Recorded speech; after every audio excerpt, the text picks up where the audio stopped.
This is our second week of dealing with the violence as a prevailing practice in the culture of the United States. Last week, we identified that for many, violence is the most noticeable practice in our culture, in our life together, and has actually replaced freedom as the foundation of our cultural practices. Now, we defined violence last week as any intentional or unintentional, covert or overt act or force which denies or refuses to recognize or respect the identity, the value, the rights, or humanity of another human being.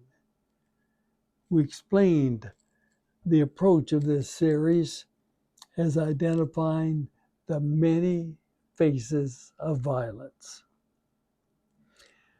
We begin this week by considering one of the faces of violence which exists in faith communities, including the church. This face of violence is the practice of shunting.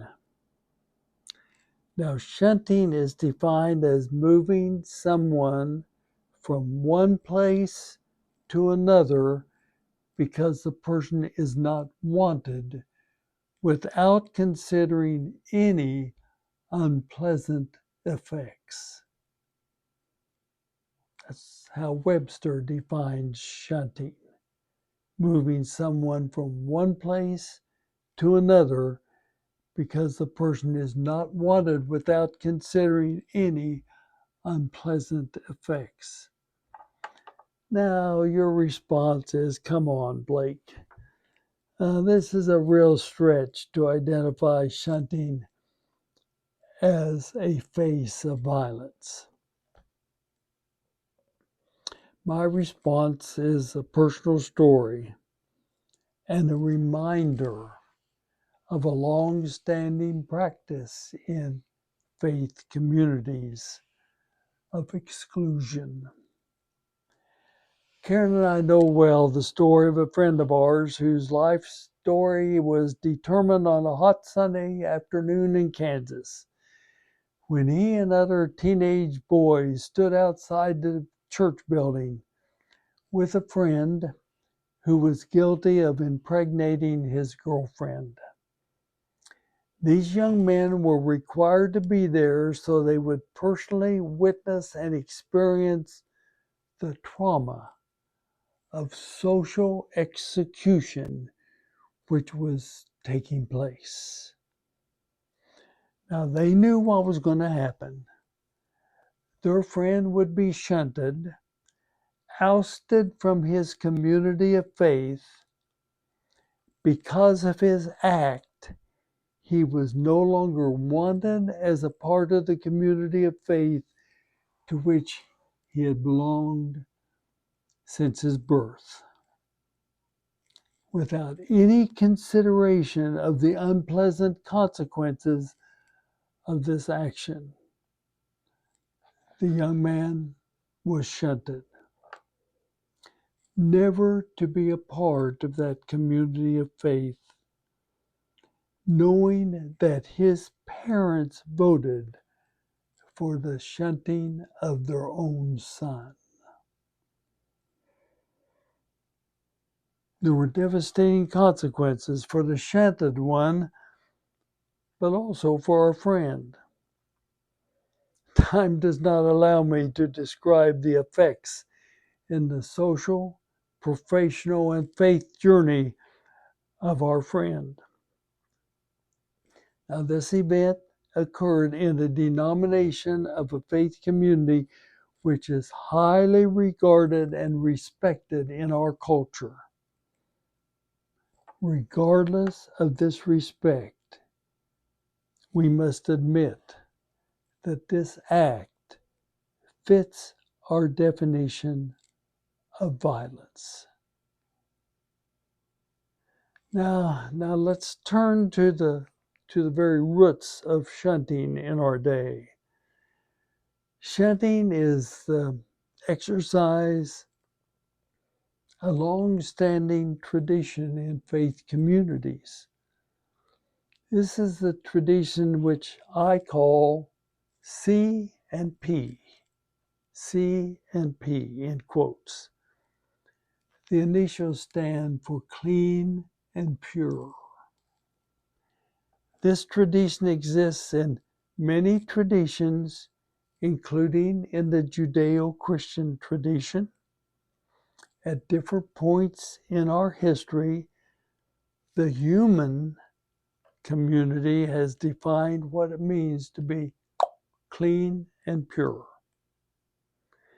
Behaviors and thoughts which did not meet these standards were no longer wanted in the community and were ousted, formally in some traditions called excommunicated. Just means shunted, just means excluded. Some who were shunted because they were not clean and pure are well known. For instance, Martin Luther.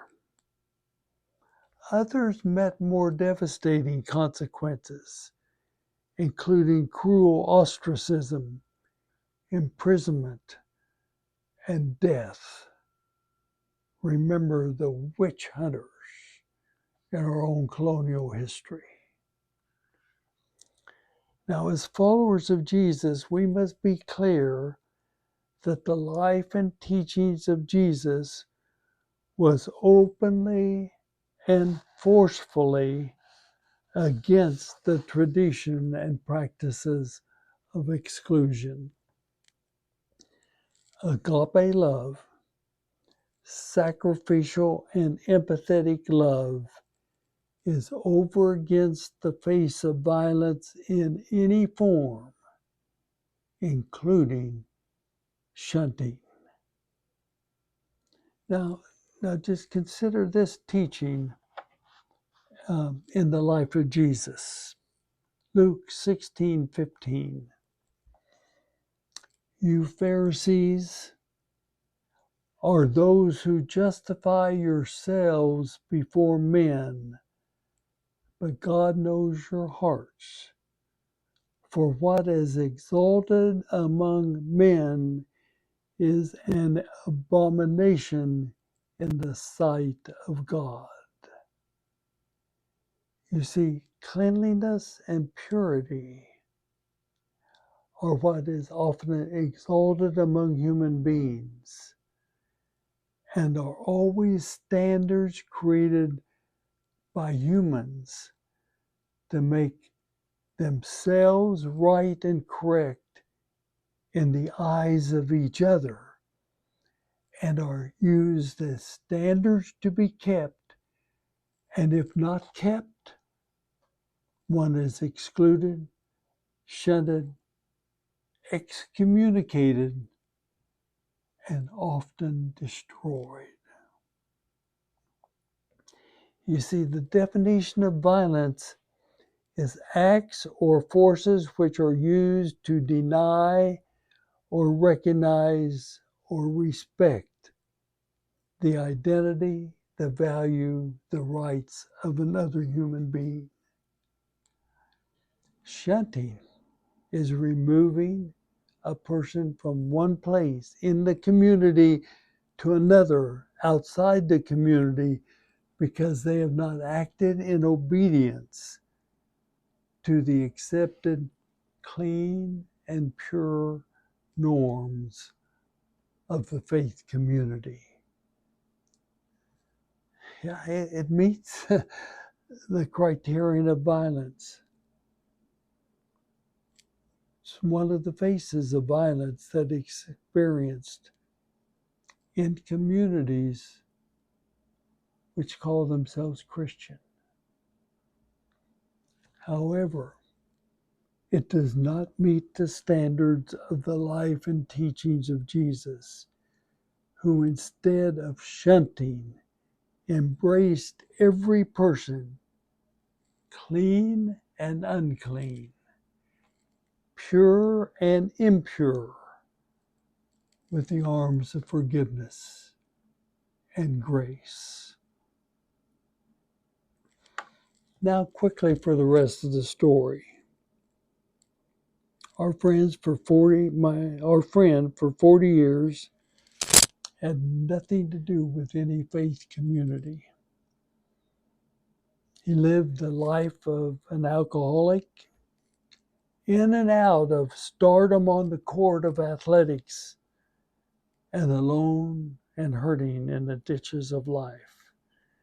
In and out of relationships that were determined by guilt and anxiety, until one day he was embraced in the only arms that Jesus had. Another person who believed that their arms were the only arms that Jesus had. Yeah, you see, our friend took his first drink in his life